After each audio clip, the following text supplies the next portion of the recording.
I could feel their stares burning into my back as I crossed the dining hall, my tray clutched tight against my chest like a shield. The weight of their judgment was heavier than the ancient wooden beams that stretched across the ceiling of the pack house. Everyone knew what I was, what I wasn't. Too quiet, too different, too rare. The scent of roasted meat and hearty stew filled the air, but beneath it lurked the unmistakable aroma of distrust. I inhaled softly, keeping my breath shallow to avoid drawing attention.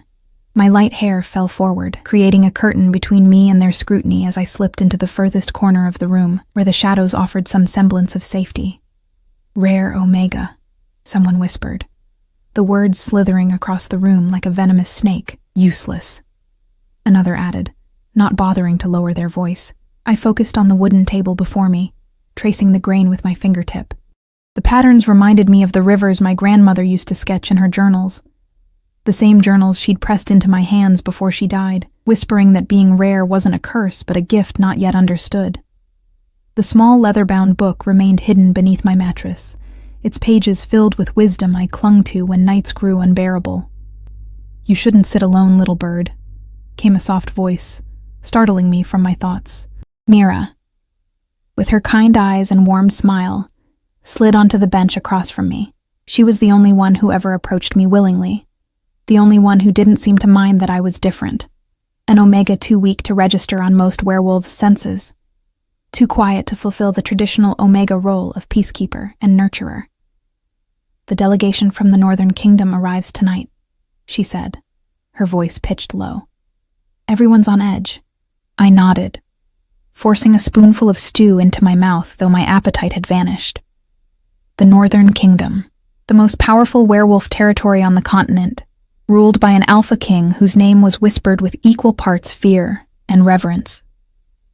This visit could change everything for our struggling southern pack, which had been ravaged by disease and territorial disputes. "Rylan wants all Omegas to help prepare the welcome feast," Mira continued, referring to our pack's beta, who had taken temporary leadership after our alpha had fallen ill. "But he specifically said you should stay out of sight." My spoon clattered against the bowl. Despite knowing I should be accustomed to such treatment, the words still stung. "Because I'm defective," I whispered. Not a question, but a statement of the reality I'd lived with since my first shift revealed my nature. "Because you're different," Mira corrected, reaching across to squeeze my hand. "And difference frightens people who don't understand it." I looked around the dining hall at my packmates, wolves who had known me my entire life yet treated me like a stranger. Some avoided my gaze entirely, while others watched with thinly veiled contempt. In their eyes, I was broken, an Omega who couldn't properly soothe emotions or ease tensions, who couldn't bear strong pups or contribute to the pack's harmony. A rare Omega, whose scent was so faint it was nearly imperceptible, whose presence was so easily overlooked that sometimes I wondered if I was slowly disappearing altogether. "My grandmother used to say that the quietest rivers carve the deepest canyons," I said, fingering the delicate silver chain around my neck, the only possession I had of hers besides the journal. A small pendant hung from it, engraved with flowing water patterns that matched her drawings. "That strength isn't always obvious at first glance." Mira smiled, but I could see the pity behind it. "Your grandmother was wise, but wisdom doesn't always protect us from reality." A sudden hush fell over the dining hall. Rylan had entered, his imposing figure commanding immediate attention. His cold eyes swept the room before landing on me, narrowing with disapproval. "Preparations for the northern delegation begin immediately," he announced, his voice echoing off the stone walls. "Every member of this pack has a role to play in ensuring we make the right impression." His gaze lingered meaningfully on me. "Almost every member." Laughter rippled through the room, and I shrank further into my seat, wishing I could dissolve into the shadows completely. "The Northern Alpha seeks alliances," Rylan continued, "and alliances require strength. We will show him that despite our recent hardships, the Southern Pack remains worthy of his consideration." As conversations erupted around us, Mira leaned closer. "Stay in your quarters tonight," she whispered. "It's safer that way." I nodded, knowing she was right. But as I rose to leave, something strange happened. The pendant at my throat grew inexplicably warm, pulsing against my skin like a second heartbeat. I clutched it, confused, as a sudden wave of dizziness washed over me. "Are you all right?" Mira asked, concern etching her features. I'm fine," I managed, steadying myself against the table. "Just tired." But as I made my way out of the dining hall, the sensation only intensified. A pulling, a yearning, as though some invisible thread was tugging me toward the northern forests, toward something, or someone I couldn't yet name. The moon hung heavy in the night sky, casting silver light across my small room. Sleep evaded me as sounds of preparation echoed through the pack house. Excited voices, hurried footsteps, doors slamming. The northern delegation would arrive any moment. And despite Mira's warning, despite knowing I wasn't wanted, I found myself drawn to my window. My room overlooked the main courtyard, giving me a perfect view of the proceedings below. Torches had been lit, creating a path from the gates to the main entrance of the pack house. Pack members lined the way, dressed in their finest clothes, an impressive display of strength and unity. I pressed my palm against the cool glass, watching as Rylan took his position at the front, chin lifted with pride, though I knew he was merely acting as proxy for our ailing alpha. Even from this distance, I could sense his anxiety, a bitter undercurrent to his usually confident demeanor. The pendant grew warmer against my skin, and I wrapped my fingers around it, drawing comfort from its familiar shape. "What are you trying to tell me?" I whispered, half expecting an answer from the relic of my grandmother's wisdom. A horn sounded in the distance, a deep, resonant call that sent shivers down my spine. They were coming. I should have retreated from the window, should have hidden away as instructed. Instead, I pressed closer, breath fogging the glass as the gate swung open and the first riders appeared. They entered in formation, their movements precise and coordinated, exuding power with every step. Their horses were massive beasts, midnight black against the torchlit courtyard, adorned with silver trappings that gleamed in the moonlight. And then he appeared. Even without prior knowledge, I would have known instantly that he was their alpha. He rode at the center, a commanding presence that drew all eyes. Tall and broad-shouldered, with features carved from stone, high cheekbones, a strong jaw, eyes that even from my distant perch seemed to pierce through the night. His hair was dark as a raven's wing, pulled back to reveal a face marked not by cruelty, as I had imagined, but by something more complex, a weariness, perhaps, or a loneliness that resonated with something deep inside me. The pendant burned hot against my skin, and I gasped, stumbling back from the window as an inexplicable wave of emotion crashed over me. Fear and longing intertwined so deeply I couldn't separate one from the other. My heart raced, blood rushing in my ears as though my body recognized something my mind couldn't yet comprehend. I sank to the floor, back pressed against the wall, fighting to catch my breath. What was happening to me? Why did the sight of this stranger affect me so profoundly? The sound of my door flying open startled me from my thoughts. Mira stood in the doorway, eyes wide with panic. "You need to hide," she whispered urgently, rushing to my side. "Now." "What? Why?" I asked, confused by the fear in her voice. "The Northern Alpha."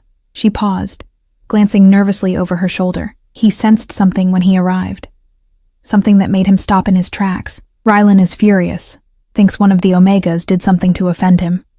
"I don't understand," I said, rising shakily to my feet. "What did he sense?" Mira shook her head. "I don't know, but he's demanding to meet every member of the pack, every wolf, regardless of rank." Her eyes met mine, fear evident in their depths, including those who were meant to remain hidden. My blood ran cold. Me? But why would he? A commotion in the hallway cut me off, heavy footsteps approaching rapidly. Mira's face paled. "It's too late," she whispered. "They're coming." The door burst open once more, revealing Rylan's imposing figure. His face was contorted with barely contained rage, his eyes finding me immediately. "You!" he snarled, crossing the room in 3 long strides and grabbing my arm with bruising force. "What have you done?" "Nothing," I gasped, wincing at his grip. "I've been here all night, just as I was told." "Then why is the Northern Alpha demanding to see every wolf in the pack? Why did he stop mid-greeting looking like he'd been struck?" Rylan's fingers dug deeper into my flesh. "What spell have you cast, defective one?" "I've cast no spell," I protested, fear giving way to a flash of indignation. "I have no power to cast anything. Rylan, please," Mira interjected, placing a hesitant hand on his arm. "She's telling the truth. She's been here the whole time." He shoved her away, his focus never leaving my face. "The Alpha King waits for no one. Every member of this pack will present themselves, as ordered."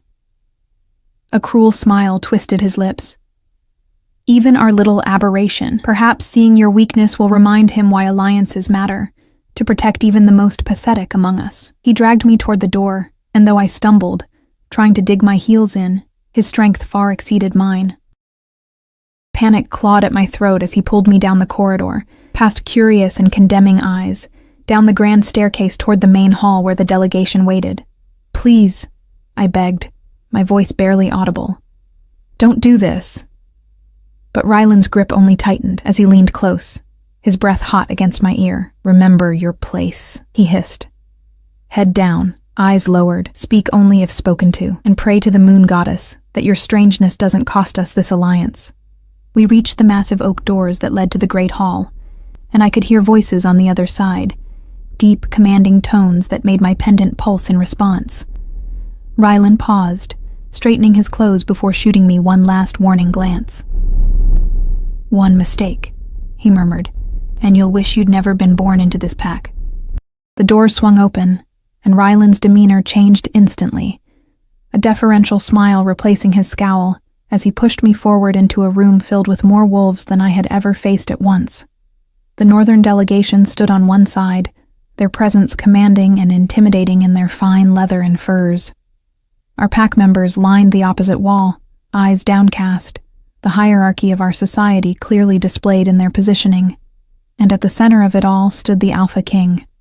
Up close, he was even more imposing than he had appeared from my window. Tall and powerfully built, he emanated an authority that seemed to press against my skin, making it difficult to breathe. His face remained impassive, unreadable, but his eyes, a startling shade of silver gray that reminded me of storm clouds, tracked my movement from the moment I entered.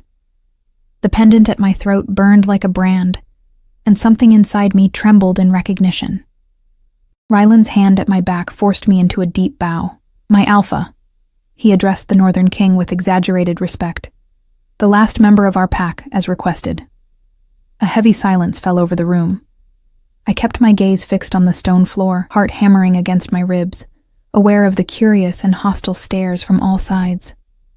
"Look at me," came a voice that seemed to resonate through my very bones, deep, commanding, leaving no room for refusal. Slowly, I raised my head, meeting the Alpha King's gaze directly for the first time. The world around us seemed to falter, sounds fading into a distant hum as our eyes locked. His expression changed, shock, disbelief, and something else I couldn't name flashing across his features before his control reasserted itself. But I had seen it. That moment of recognition, of vulnerability that mirrored my own confused response. "What is your name?" he asked, his voice softer now but no less powerful. Before I could answer, Rylan stepped forward. "She is no one of importance, Alpha King. A rare Omega, defective in her abilities. I did not ask you." The Alpha King cut him off, his tone deadly quiet. "I asked her." The room fell silent once more, tension crackling in the air like lightning before a storm. I swallowed hard, finding my voice despite the fear constricting my throat. "Elena," I said, my name falling from my lips like a confession. "My name is Elena." The Alpha King's eyes narrowed slightly, as if testing the sound of my name in his mind. For a heartbeat, the great hall remained suspended in silence, the air between us charged with unspoken recognition. "Elena," he repeated, and the way my name rolled off his tongue sent a shiver racing down my spine. "Come forward." Murmurs rippled through the room. From the corner of my eye, I saw Rylan stiffen, his face contorting with barely contained rage and confusion.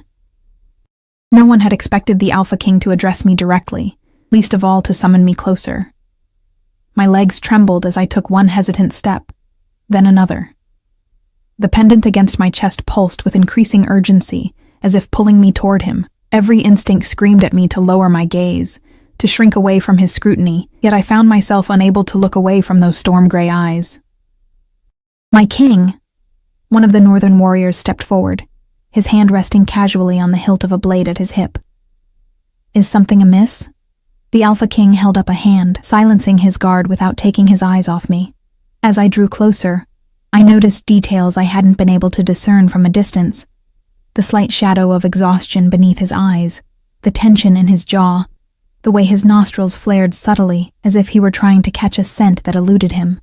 When I stood before him, close enough to feel the heat radiating from his towering frame, he circled me slowly. I fought the urge to flinch as he leaned in, inhaling deeply near my hair. The pendant burned hotter, and I resisted the impulse to clutch it through my simple dress. "They call you defective," he said, his voice pitched low enough that only I could hear. "A rare Omega.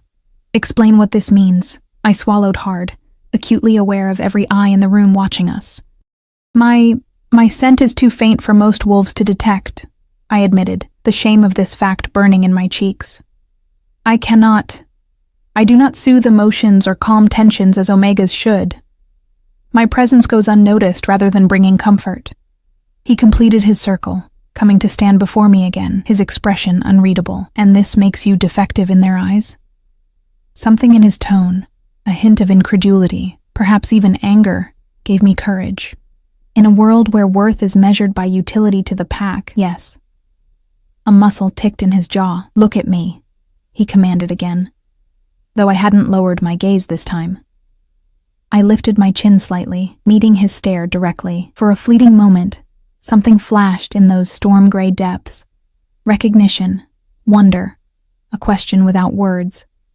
"You're Alpha," he said, addressing Rylan, though his eyes never left mine. I wished to speak with him. Rylan cleared his throat nervously. "As I mentioned upon your arrival, Alpha King Nathaniel, our leader has been ill these past months. I serve as his proxy in all matters." "Then take me to him," the Alpha King, Nathaniel commanded, finally breaking our shared gaze to fix Rylan with a look that brooked no argument. "Now." "Of course." Rylan bowed deeply, shooting me a venomous glance. "But perhaps first we should continue with the welcoming feast. Your journey was long and—" "Now," Nathaniel repeated, his voice carrying the unmistakable weight of an Alpha command. The room fell silent once more, tension thick enough to choke on. Rylan's face flushed dark with humiliation as he bowed again. "As you wish. This way, please." As Nathaniel moved to follow, he paused beside me. "You," he said quietly, "will accompany us." Gasps echoed through the hall. Rare Omegas were kept away from important matters, considered not just useless, but potentially disruptive. My presence at a meeting between Alphas was unprecedented. "My king," Rylan protested. "Surely the girl would only be a distraction. Her presence serves no—" "Are you questioning my orders?" Nathaniel's voice dropped to a dangerous whisper. Rylan paled. "No, Alpha King. Of course not." "Good." Nathaniel gestured for me to walk ahead of him. "Lead the way to your Alpha, Beta Rylan. The girl comes with us." I felt the hatred emanating from Rylan as I moved past him, following his stiff back as he led us from the great hall. Behind me walked Nathaniel, his presence a tangible force that seemed to envelop me like a cloak. Two of his warriors followed, their footsteps nearly silent despite their size. We climbed the eastern staircase toward the private quarters where our ailing Alpha had been confined these past months. With each step, my confusion grew. Why had the Northern Alpha singled me out? Why did my pendant react so strongly to his presence? And why did I feel this inexplicable pull toward a man who should, by all rights, terrify me? Rylan paused outside an ornately carved door at the end of the corridor. "Our Alpha is very weak," he said, his tone suggesting this was a rehearsed warning. "He tires easily and should not be overtaxed." Nathaniel merely nodded, his expression revealing nothing of his thoughts.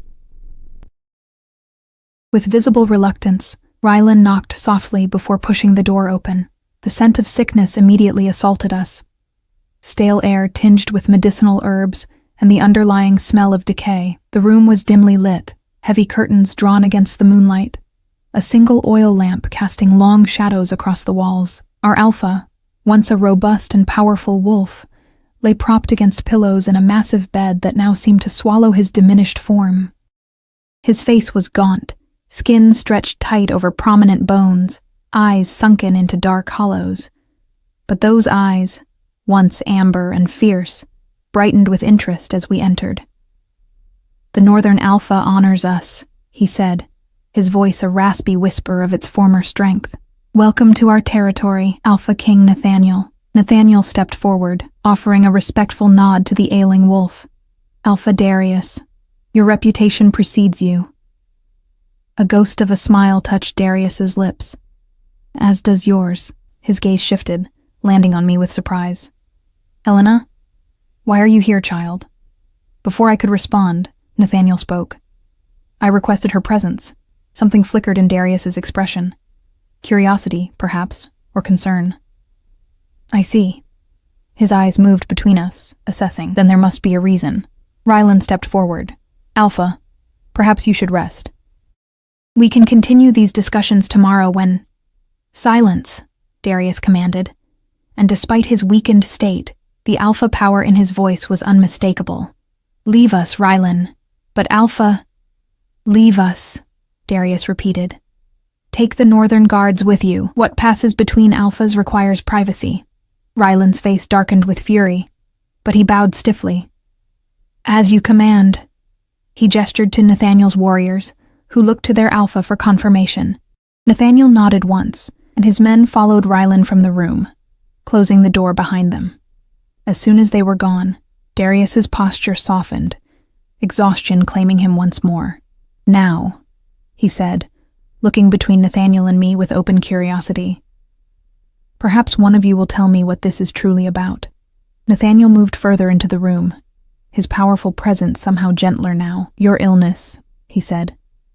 "It's been many months with no improvement?" Darius sighed heavily. "A slow poison, the healers say. One that resists all remedies." His gaze sharpened suddenly. "But you didn't come here to discuss my health, Alpha King. You seek alliances along the border territories." "That was my intent," Nathaniel agreed, his tone measured. "Until I arrived and sensed." He paused, glancing at me. My pendant pulsed warmly against my skin, and I resisted the urge to touch it. "You sensed what exactly?" Darius prompted, his attention fully engaged despite his obvious fatigue. Nathaniel's expression remained carefully neutral. "Something unexpected." He turned to me. "Tell me about your family, Elena." The question caught me off guard. "My family? I have none left, Alpha King. My parents died when I was young. My grandmother raised me until she passed 5 winters ago." "Your grandmother," he pressed. "What was her name?" "Alara," I answered, confused by his interest. "Alara of the Silver Waters." Both Alphas went utterly still. Darius's eyes widened, while Nathaniel's narrowed to intense focus. "Silver Waters," Nathaniel repeated.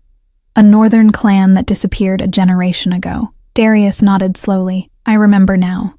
Alara came to us seeking sanctuary, with a small child in tow." His gaze settled on me with new understanding. "You were that child." My heart pounded against my grandmother ribs. never spoke of our origins. She only said we were safer here, in the south. "And the pendant?" Nathaniel asked, his eyes dropping to where it lay hidden beneath my dress. Instinctively, I reached for it, drawing it out into the light. The silver gleamed in the lamplight, the flowing water patterns seeming to move with a life of their own. It was hers. She gave it to me before she died. Nathaniel stepped closer, his presence overwhelming my senses. "May I?" After a moment's hesitation, I nodded. He reached out, his fingers brushing mine as he examined the pendant without removing it from around my neck. The brief contact sent a jolt through me, like lightning beneath my skin. From his sharp intake of breath, I knew he had felt it too. "The royal crest of the Silver Waters clan," he said quietly. "A clan with ancient bloodlines and unique gifts." Darius watched us with growing comprehension. So the rumors were true. The Silver Waters Omegas could mask their presence, becoming virtually undetectable when they wished. "Not just mask," Nathaniel corrected, his gaze locked with mine. "They could control the emotional currents around them with unprecedented precision. Their rarity wasn't a defect. It was an evolutionary advantage. They appeared weak to those who couldn't sense their true nature, but to compatible alphas. He trailed off, something intense and unspoken passing between us. To compatible alphas, Darius finished for him. They were the most precious of mates, capable of balancing even the most dominant wolf's nature. The word mates hung in the air between us, heavy with implication. My mind raced to process what they were saying. All my life I'd been treated as defective, broken, but what if my grandmother had known the truth? What if the journal hidden beneath my mattress contained answers she hadn't lived long enough to share? "Is that why you requested my presence?" I asked Nathaniel, finding courage I didn't know I possessed. "Because you sensed something in me that others cannot?" His expression softened almost imperceptibly. "I sensed nothing at first," he admitted. "It was the absence that caught my attention. A void where a presence should be, noticeable only because I was specifically watching for signs of threat or deception." "A void," I repeated, the familiar shame creeping back into my voice. "No," he said firmly. "A still pool that reflects nothing until you know to look beneath its surface." His fingers brushed the pendant once more. "This reacted to my presence, did it not?" I nodded, unable to lie. "It grew warm when you arrived. It pulled me toward you." Darius made a soft sound of understanding. The Silver Waters artifacts were said to recognize true bonds, connections forged by the moon goddess herself. "True bonds," I echoed, the implication sending a tremor through me. Nathaniel's gaze intensified, searching my face as if memorizing every detail. "For 3 years, I've traveled to every pack in the realm, seeking alliances. Yes, but also," he hesitated, vulnerability flickering briefly across his features. "Also searching for something I wasn't certain existed. A mate," Darius supplied, watching us with knowing eyes. "An alpha king needs his balance."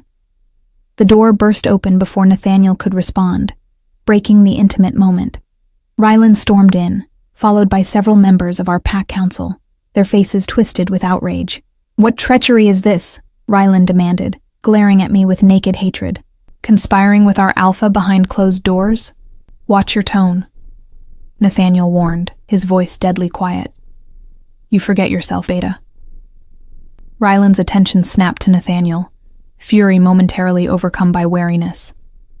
"Forgive me, Alpha King, but when guards are dismissed, and secret conversations occur involving a defective Omega, one must question the intent."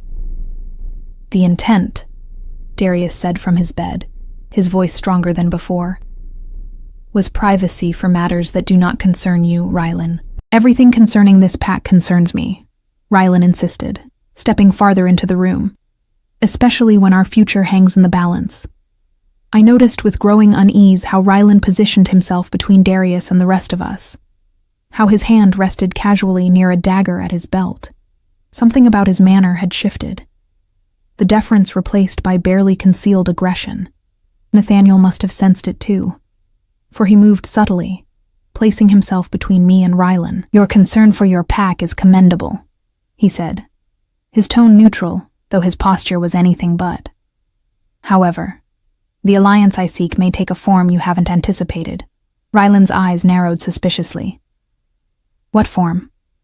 "One sanctioned by ancient law and tradition," Nathaniel replied, his gaze flicking briefly to me. "A bond between packs through compatible pairs." Understanding dawned on Rylan's face, followed quickly by disgust. "You can't possibly mean—" He broke off, staring at me with revulsion. "Her? The defective one? This is some kind of jest." "I do not jest about matters of succession and alliance," Nathaniel said coldly. "Elena possesses qualities your pack has failed to recognize or value. Qualities that make her uniquely suited to the role of—" "This is absurd," Rylan exploded, his control finally snapping. "She is nothing. A weak, useless Omega who contributes nothing to this pack. And you would elevate her to what? Northern Queen?" He laughed bitterly. "Your judgment is clearly impaired, Alpha King." The temperature in the room seemed to drop as Nathaniel's expression hardened to granite. Choose your next words with extreme care, Beta. They may be your last. The threat hung in the air, unmistakable in its intent.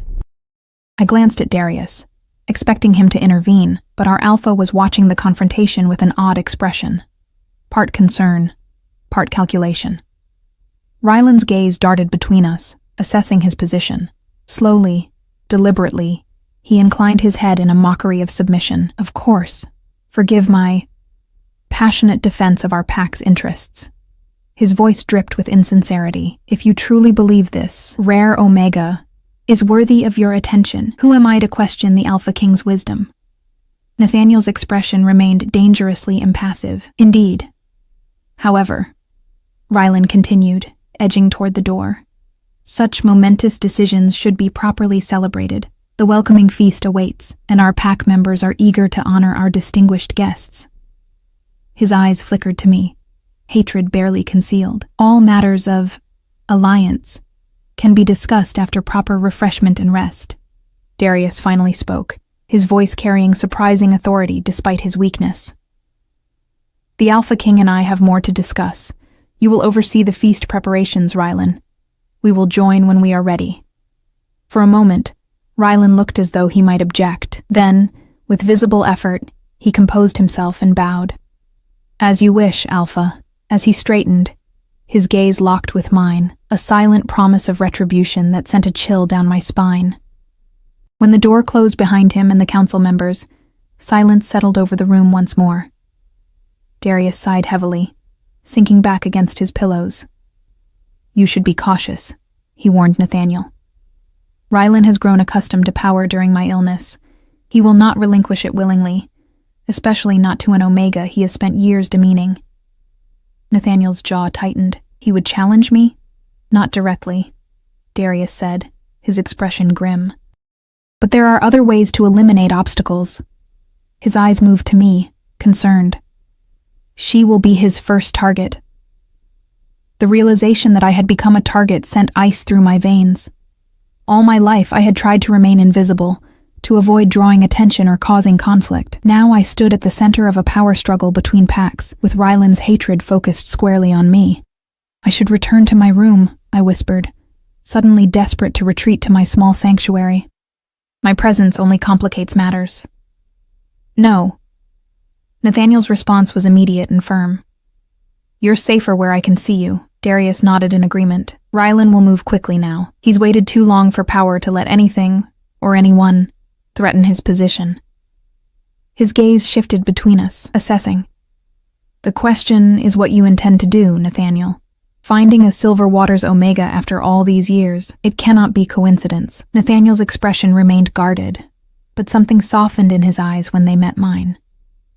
The moon goddess guides our paths for reasons we may not immediately understand. I came seeking political alliance. Now. He paused, choosing his words carefully. Now I find myself considering possibilities I had almost abandoned hope of finding. My heart raced at his implication, the pendant warm against my skin. Could it be true? Could the Alpha King, the most powerful wolf in the Northern Territories, truly see something valuable in me, something beyond the defects that had defined my existence for so long? You barely know me, I said softly.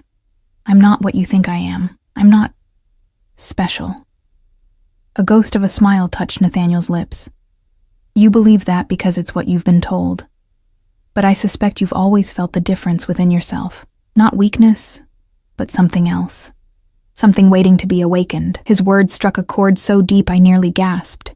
How many nights had I lain awake, wondering why I felt so out of place, so disconnected? How many times had I sensed currents of emotion around me, but been unable to interact with them as other Omegas did? My grandmother's journal, I said suddenly, the pieces beginning to connect. She left writings I never fully understood. If what you say about the Silver Waters clan is true, perhaps there are answers there. Where is this journal? Nathaniel asked, interest sharpening his gaze. Hidden in my room, I replied. Beneath my mattress. Darius shifted on his bed, grimacing with pain as he reached for a small bell on his bedside table. We should retrieve it before Ryland thinks to search your quarters. No need for servants, Nathaniel said, striding to the door. He opened it, revealing one of his warriors standing guard outside. Kale, escort Elena to her room to collect her belongings. Return directly here. Allow no interference. The warrior, Kale, nodded once, his expression betraying no emotion. Yes, my king. I hesitated, looking to Darius for confirmation. Our alpha nodded encouragingly. Go quickly, child. And Elena. His eyes met mine with unexpected warmth. I've always known you were different. I just never understood how. With those words echoing in my mind, I followed Kale into the corridor. He moved with silent efficiency, positioning himself slightly ahead of me as we navigated the now empty hallways. The sounds of the feast drifted up from below. Music, laughter, the clatter of plates and goblets. They celebrate while plotting treason, Kale murmured, almost to himself. You sense it too? I asked, surprised by his perception. He glanced back at me, eyes narrowing slightly as if reassessing me. My king saw something in you the moment we arrived. I trust his judgment. A pause. And I've spent enough time around power-hungry wolves to recognize the signs. We reached my quarters without incident. The room was exactly as I'd left it, small and sparse, containing little more than a narrow bed, a worn dresser, and a simple wooden chair. My few possessions could fit in a single satchel. Gather what you need, Kale instructed, positioning himself by the door. We won't be returning. His words sent a flutter of panic through my chest. We won't? The Alpha King doesn't leave what's his behind, he replied matter-of-factly. His? The possessive term should have offended me, yet instead it sent a strange thrill down my spine. I pushed the feeling aside, focusing on the task at hand. Kneeling beside my bed, I lifted the thin mattress and retrieved my grandmother's journal, a leather-bound book worn smooth with age, its pages filled with her elegant script. As I collected my meager belongings, a spare dress, my mother's hairbrush, a small wooden wolf my grandmother had carved, the pendant at my throat suddenly flared hot against my skin. At the same moment, Kale stiffened. Someone's coming, he whispered, hand moving to the blade at his hip. Quickly now. I stuffed the remaining items into my satchel, clutching the journal tightly against my chest. Footsteps approached, multiple sets, moving with purpose. No time, Kyle muttered, scanning the small room. His gaze landed on the window. Can you climb? Before I could answer, the door burst open. 3 of our pack warriors stood there, led by Ryland's most loyal lieutenant, Varen. The Beta requires the Omega's presence at the feast, Varen announced, his tone leaving no room for negotiation. His eyes narrowed as he took in my packed belongings. Going somewhere, little mouse? Kyle moved with fluid grace, positioning himself between me and the doorway. The Alpha King has ordered her to remain with him. Your Beta's demands are irrelevant. Varen's lips curved into an unpleasant smile. Interesting, because our Beta speaks with our Alpha's authority. And our Alpha has just announced at the feast that the rare Omega is to be presented as a gesture of goodwill between our packs. Ice flooded my veins. Darius would never have authorized such a thing. Which meant... A bold claim, Kale replied, his posture deceptively relaxed while his eyes tracked every movement of the warriors. Perhaps we should verify this with Alpha Darius directly. Our Alpha is indisposed at present, Varen said smoothly. The excitement of the evening has overtaxed him. He rests under the care of our healers. Alarm bells rang in my mind. Darius had been fine, tired but alert, when we left him with Nathaniel. For him to suddenly become indisposed was too convenient. The girl comes with us, Varen insisted, taking a step into the room. Now. The girl, Kyle said coldly, is under the Alpha King's protection. Touch her, and it's your life you forfeit. The tension in the room thickened, a standoff that could erupt into violence at any moment. My mind raced, searching for a solution that wouldn't end in bloodshed. Then, almost of its own accord, my hand moved to the pendant at my throat. My grandmother's voice seemed to whisper in my memory. When the waters are troubled, sometimes the wisest course is to dive beneath them. The pendant pulsed once, a flash of warmth that spread through my chest. And suddenly, I understood what I had to do. I'll go, I said quietly. Kale shot me a sharp look. The king ordered... I know. I met his gaze steadily, willing him to understand, but more lives than mine hang in the balance. Tell your king I will meet him at the feast. Confusion flickered across Kyle's face, quickly replaced by suspicion, but something, perhaps the calm certainty in my voice, made him hesitate. Viren smiled triumphantly. A sensible choice. Come, Omega. The pack awaits. As I moved toward the door, I brushed past Kale, pressing my grandmother's journal into his hands. Give this to him, I whispered. Tell him to read the passage marked with the silver thread. Kale's fingers closed around the book, concealing it within his cloak in one smooth movement. His eyes met mine, a silent promise passing between us. The warriors closed around me as we left my quarters, their formation making it clear I was not merely being escorted, but guarded. As we descended toward the great hall, the sounds of revelry grew louder, forced gaiety layering over undercurrents of tension. What happened to Alpha Darius? I asked Varen, keeping my voice neutral. He glanced at me, contempt evident in his expression. Nothing for a defective Omega to concern herself with. But if you must know, he suffered a setback. These things happen with the gravely ill. The implication chilled me. Had Rylan seized this opportunity to accelerate our Alpha's decline?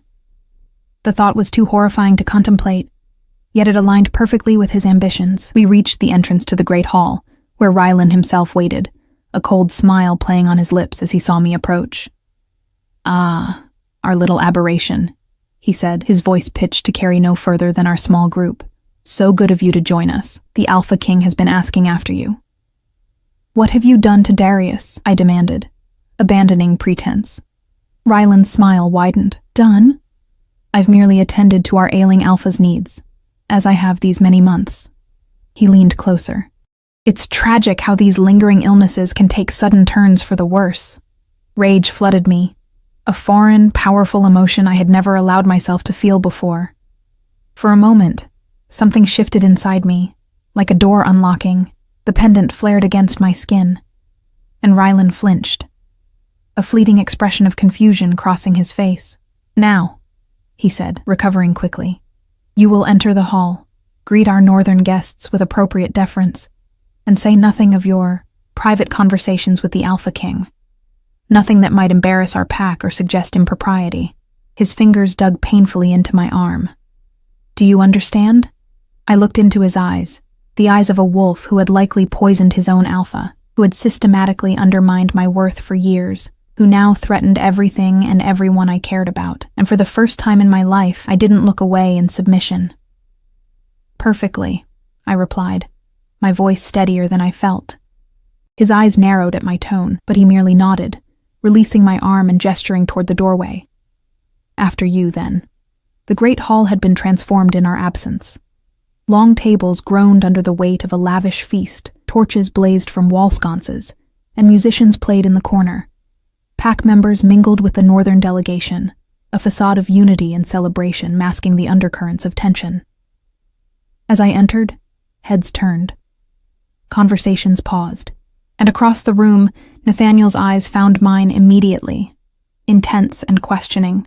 He stood near the head table, surrounded by his warriors, yet somehow isolated, his powerful frame tense with barely contained emotion. The pendant at my throat pulsed once more, responding to his presence. Without thinking, I took a step toward him, drawn by a pull I couldn't explain. Rylan's hand at my back stopped me. Not so fast, he murmured. First, we must properly present you to our guests. He raised his voice, addressing the room at large. Northern friends, Southern pack members, tonight we celebrate new beginnings and strengthened alliances. A cheer rose from the crowd, though I noticed many of the northern wolves merely raised their goblets in perfunctory acknowledgement, their attention fixed on their Alpha King. In the tradition of our ancestors, Rylan continued, we offer a gesture of goodwill between our packs. His hand moved to my shoulder, gripping tightly enough to bruise. Our rare Omega, unique in her abilities, to serve the northern pack as a symbol of our commitment to peace. Shocked silence fell over the hall. Even those who had treated me with contempt seemed stunned by Rylan's announcement. To offer an Omega, any Omega, as a gesture, was unprecedented, bordering on barbaric. My eyes locked with Nathaniel's across the room. His expression had turned to stone, but the rage in his gaze was unmistakable. Beside him, Cale had appeared, my grandmother's journal partially visible in his hand.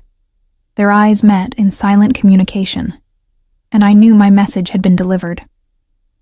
"This is an unusual offer," Nathaniel said, his deep voice carrying effortlessly through the hall.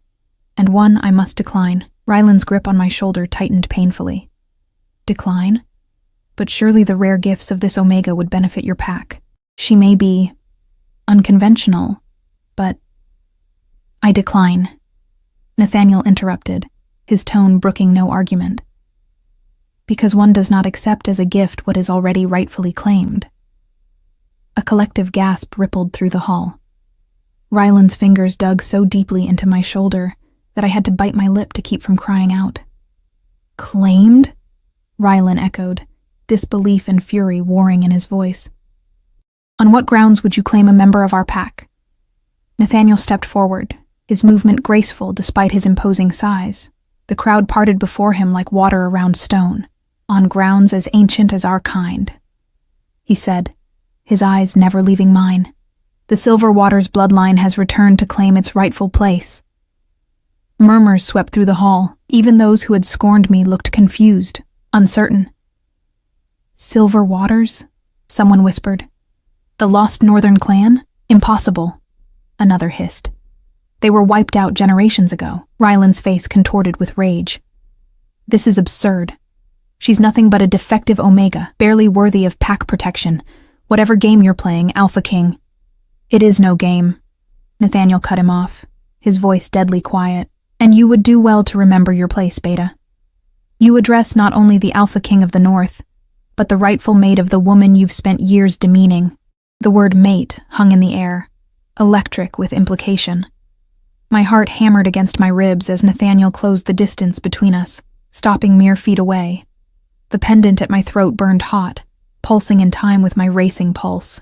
"My king," Cale said, stepping forward with my grandmother's journal. "The passage you requested." Nathaniel took the book, opening it to where a silver thread marked a page. His eyes scanned the words, his expression shifting subtly. Surprise, then understanding, then determination hardening his features. "Hear me." He addressed the room, his voice carrying the unmistakable weight of alpha command. "The woman you know as Elena is the granddaughter of Alara of the Silver Waters, last guardian of the Northern sacred bloodlines.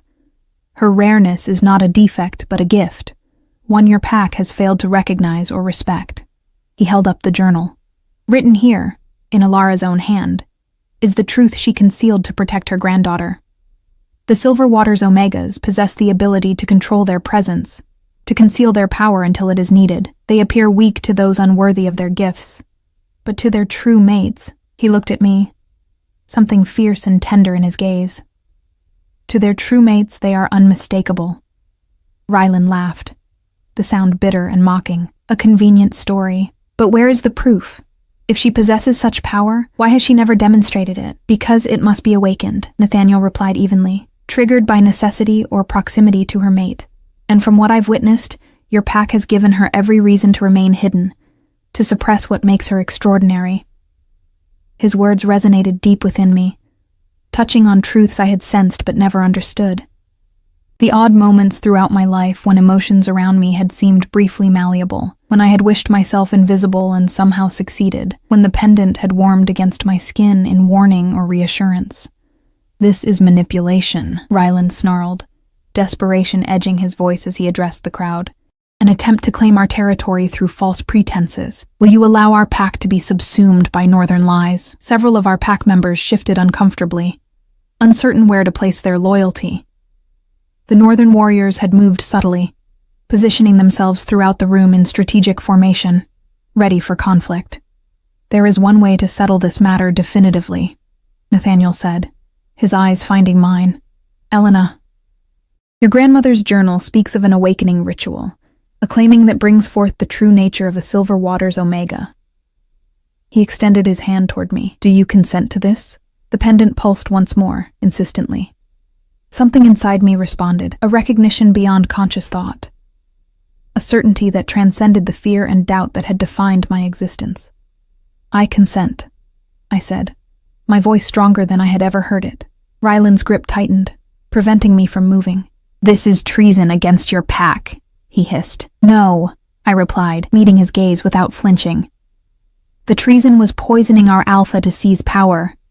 The treason was offering a pack member as a token gift. The treason was years of cruelty disguised as leadership. His face paled, then flushed dark with fury. "You know nothing." "I know enough," I said, surprising myself with my boldness. "I know Darius would never have sanctioned what you've done tonight. I know the timing of his setback is too convenient.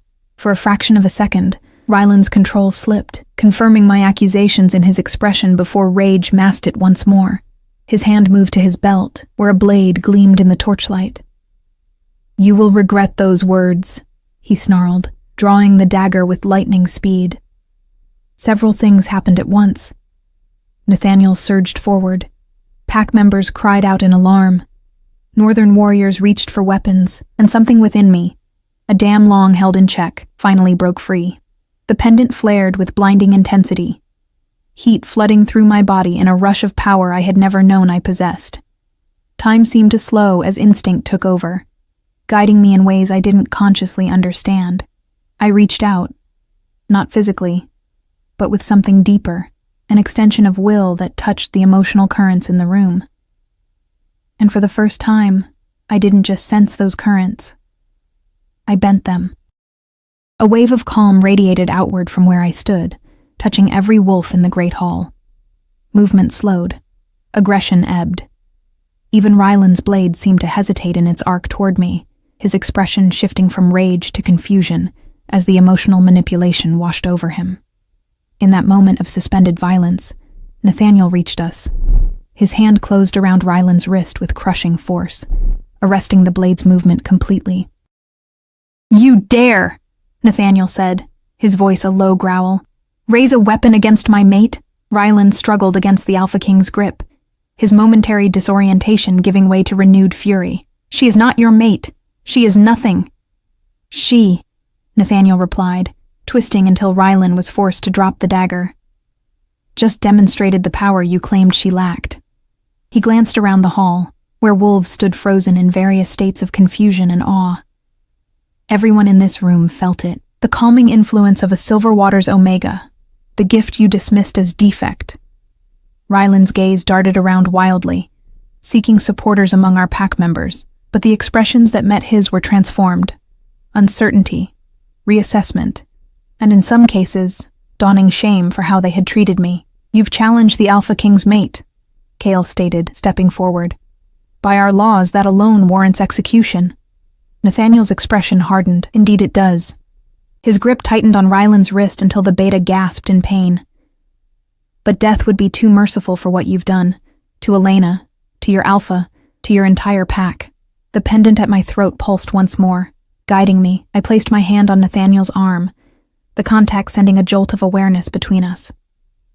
"There has been enough violence," I said quietly. "Let his punishment be to live with his failure, stripped of rank and power." Nathaniel looked at me, something like pride flickering in his storm-gray eyes. After a moment's consideration, he nodded. "As my mate wishes, Ryland of the Southern Pack, you are hereby stripped of your beta status and banished from these territories. If you are found within our borders after sunrise, your life is forfeit." Ryland's face contorted with hatred and disbelief. "You can't—" "I can, and I have," Nathaniel cut him off.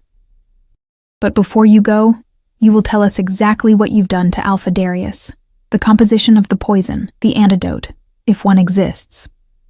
For a moment, Ryland looked as though he might refuse, then his gaze flickered to the northern warriors surrounding him, to the pack members whose loyalty had visibly shifted, to the naked blade now pointed at his throat. "Fine," he spat. "Nightshade extract, administered in small doses over months. There is no antidote, but cease the dosing and he might recover with time." Nathaniel nodded to Kale. "Escort our former beta to the borders. Ensure he takes nothing but the clothes on his back." As Ryland was led away, his venomous glare promised this was not the end, but for the first time, I did not shrink from his hatred. Something had fundamentally shifted within me, a certainty, a strength I had always possessed but never accessed. The crowd in the great hall remained silent, processing the dramatic events they had witnessed. I became acutely aware of every gaze upon me, every emotional current swirling through the room, confusion, awe, reassessment, and in some cases lingering doubt. "The claiming ritual," Nathaniel said, his voice pitched for my ears alone. "Are you ready?" I looked up at him, this powerful alpha who had seen what others had missed, who had recognized my worth when everyone else had dismissed it. "What does it entail?" A hint of a smile touched his lips. "Nothing to fear. It merely confirms what we both already know."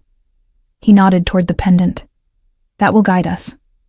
As if in response, the silver pendant pulsed warmly. Taking a deep breath, I nodded. Nathaniel took my hands in his, the contact sending shivers of awareness up my arms. His touch was gentle despite the power evident in his frame, his storm-gray eyes intent on mine. "By ancient right and the will of the moon goddess," he began, his voice carrying through the hushed hall.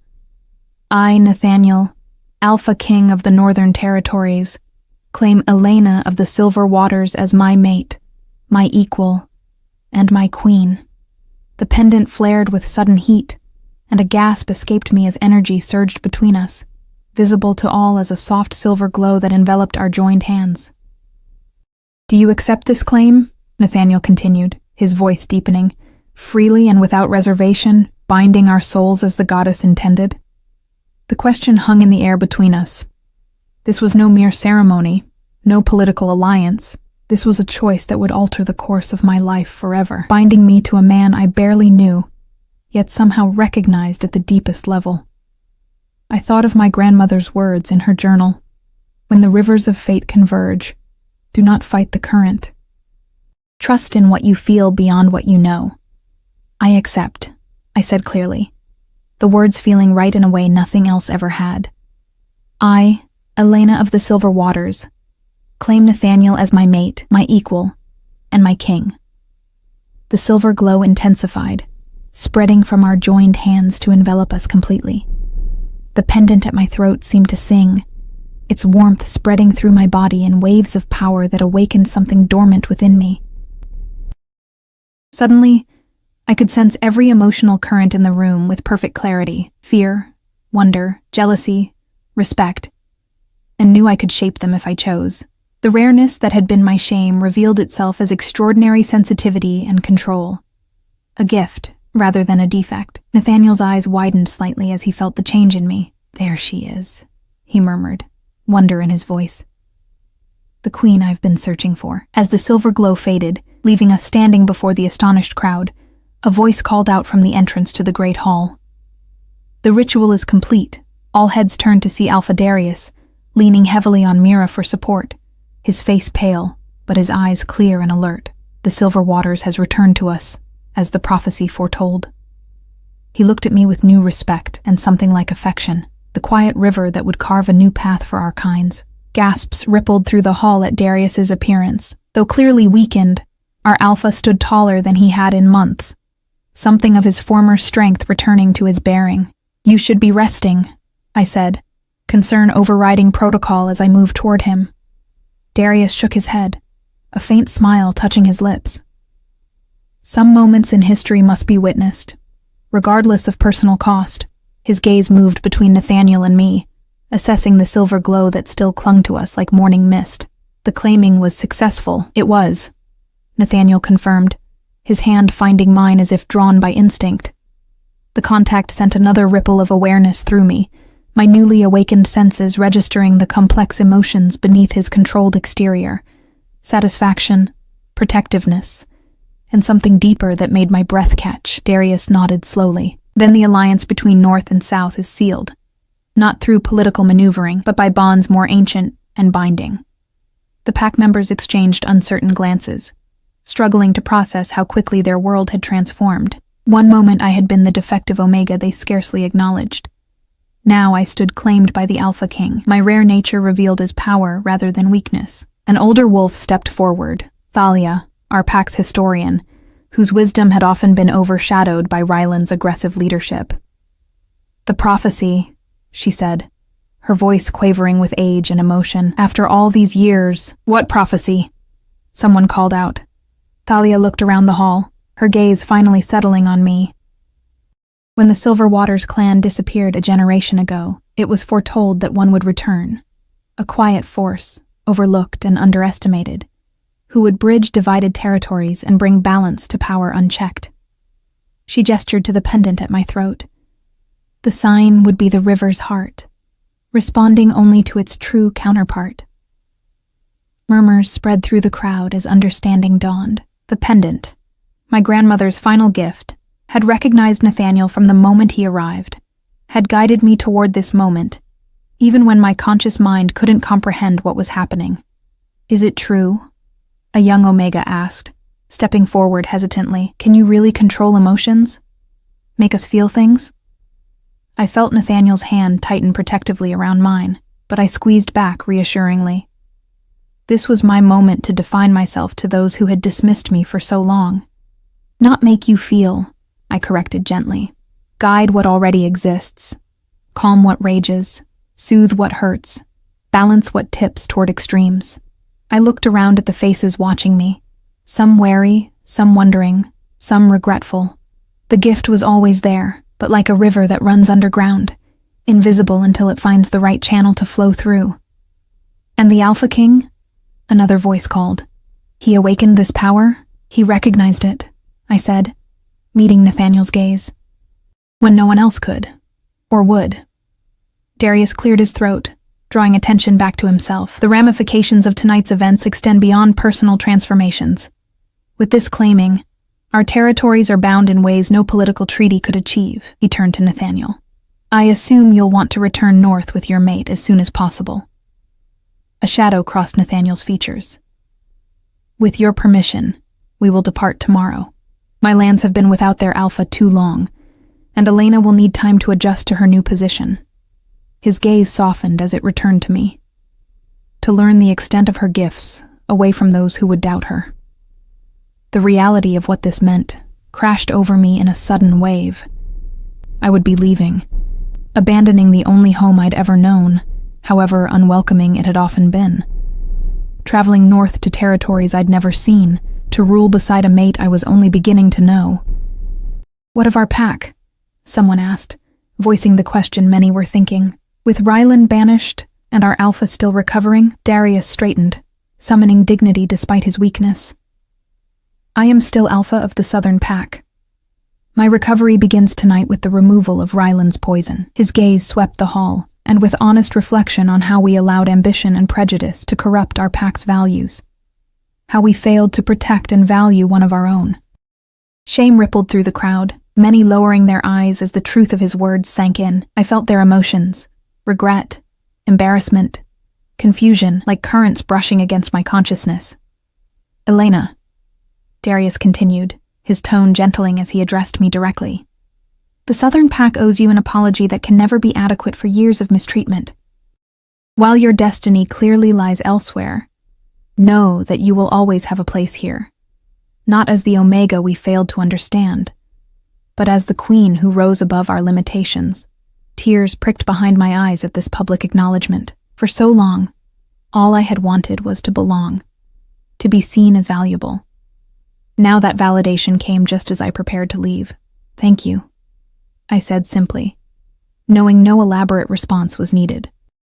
Nathaniel addressed the hall, his voice carrying the natural authority of an alpha king. "The alliance between North and South begins with respect and continues with action.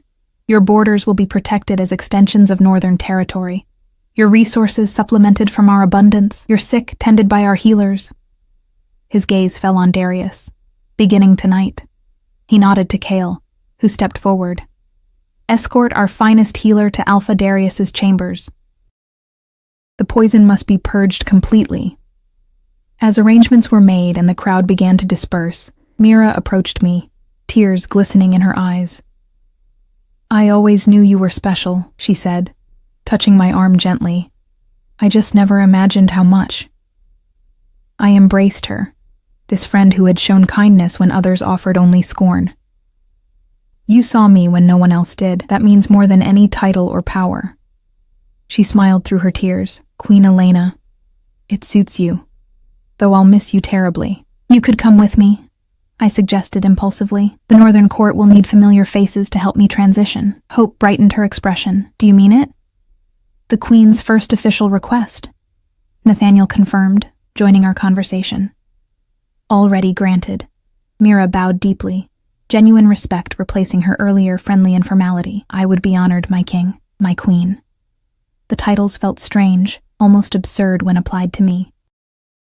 Yet as I looked around the great hall, at wolves who had previously ignored my existence now watching me with newfound deference, I realized my transformation went beyond the awakening of dormant abilities. My place in the world had fundamentally shifted. "Come," Nathaniel said softly, his hand at the small of my back. "There is much to discuss before morning, and you need rest." He led me from the hall, through corridors where servants bowed as we passed, up to a grand suite prepared for the visiting Alpha King. Guards positioned themselves outside our door, their presence a reminder of my new reality. Not just claimed, but precious, protected, valued.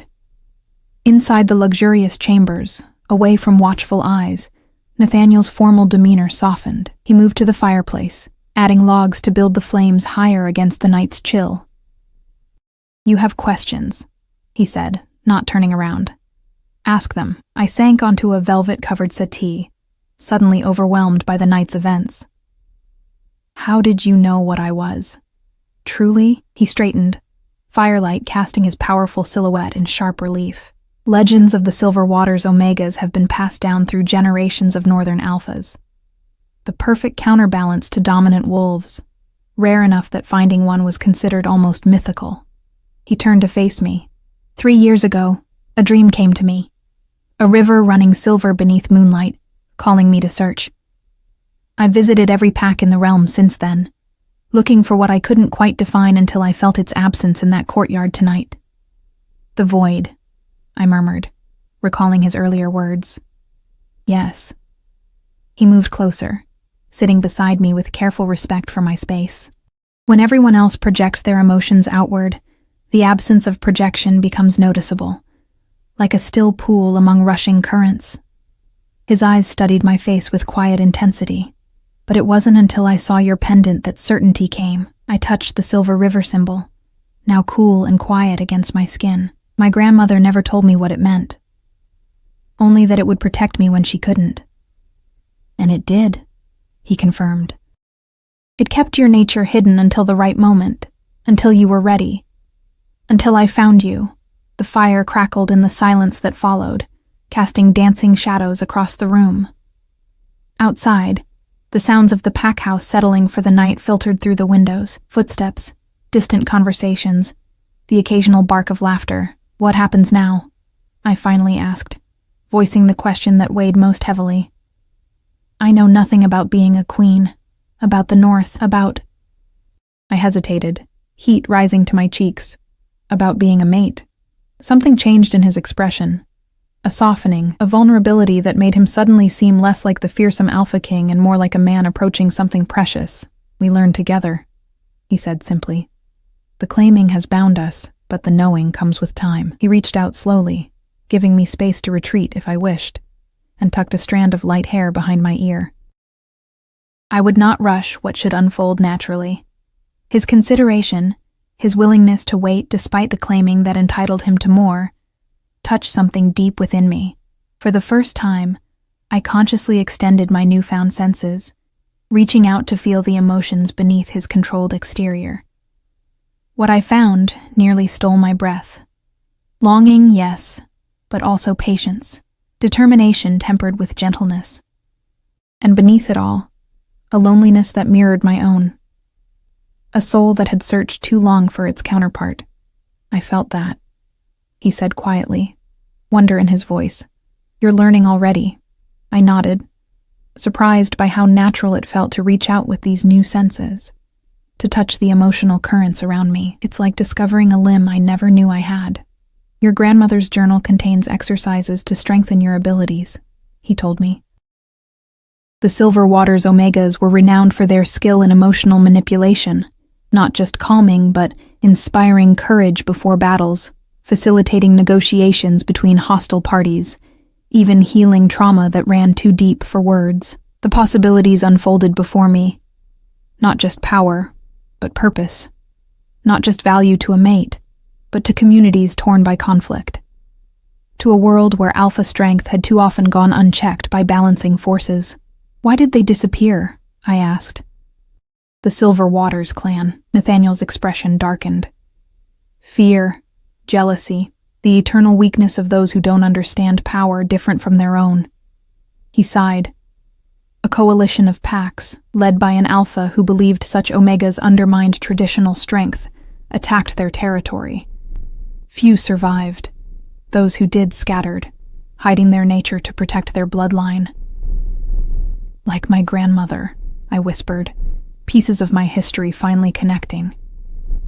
She came south to hide in plain sight, knowing no one here would recognize what we were, he nodded.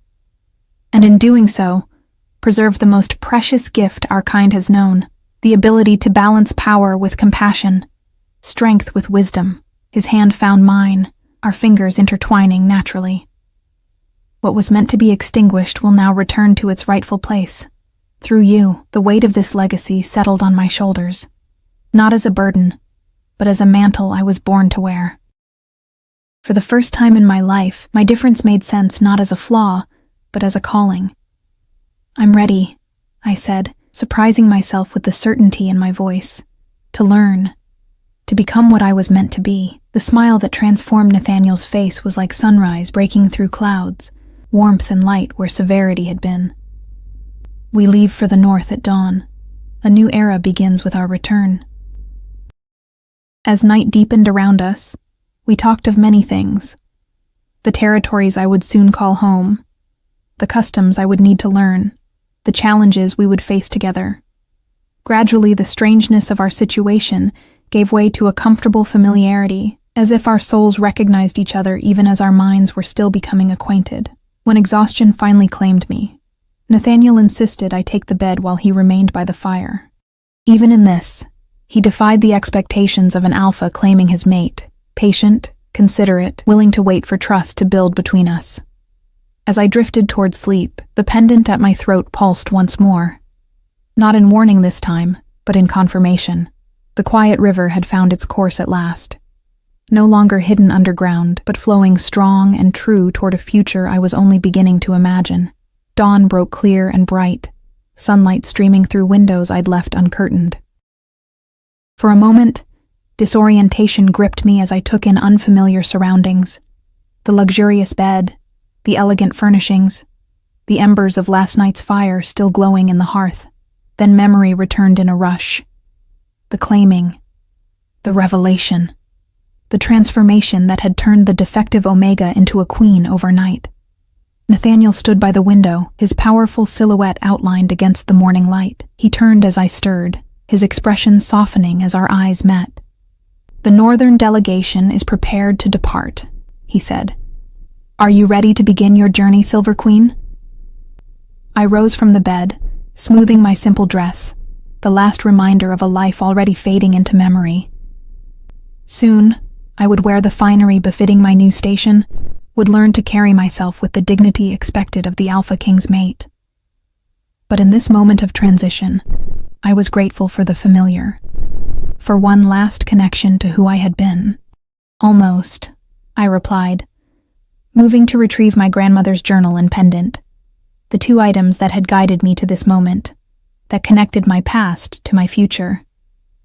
"Now I'm ready." As we emerged from our chambers, pack members lined the corridors, bowing as we passed. Not with the fearful deference they showed Rylan, but with genuine respect, and in some cases, with shame-faced regret for years of mistreatment. In the courtyard, the northern warriors had assembled, horses saddled, and provisions packed for the journey home. Mira waited with a small bundle of her own, her expression a mix of excitement and nervous anticipation. Darius stood at the gates, leaning heavily on a staff, but standing under his own power. The night's healing had begun to reverse the damage of Rylan's slow poisoning, bringing color back to his cheeks and clarity to his eyes. "The pack will always remember this day," he said as we approached, when the quiet one revealed her true strength, when the overlooked became the essential. He bowed his head respectfully. "Safe journey, my queen. May your reign bring the balance our kinds have long needed." I reached out impulsively, taking his hand in mine. With my newly awakened senses, I extended calm and healing toward him, channeling strength into his weakened body. His eyes widened in surprise as the silver glow of my touch briefly enveloped him. "Thank you," he murmured, standing straighter as the pain visibly eased from his features. "A parting gift beyond value." "A reminder," I corrected gently, "that distance does not sever alliances forged in truth." Nathaniel helped me mount a white mare prepared for my journey, the first of many new experiences awaiting me. As our procession moved through the gates, I looked back one last time at the pack house where I had spent my life in shadows, hidden from view, my worth unrecognized. The morning sun glinted off my pendant, casting silver reflections across the courtyard. No longer a symbol of protection through concealment, but of power through revelation. No longer a reminder of what was lost, but a beacon toward what could be built. "They will write songs of this day," Nathaniel said, riding beside me as we crested the hill that would soon hide the southern territory from view. "When the silver waters returned, when the rare Omega claimed her throne." I smiled, feeling the pendant pulse gently against my skin, no longer in warning or urgency, but in harmony with my awakened nature. "Not songs of what was rare," I corrected, "but of what was always meant to be." As we turned north, toward territories unknown and possibilities unbounded, I felt the final pieces of my old self falling away. The shame, the doubt, the desperate longing to belong. In their place rose certainty, purpose, and the profound understanding that sometimes being overlooked is not a curse, but preparation. The quiet river gathering strength before carving its eternal path through stone.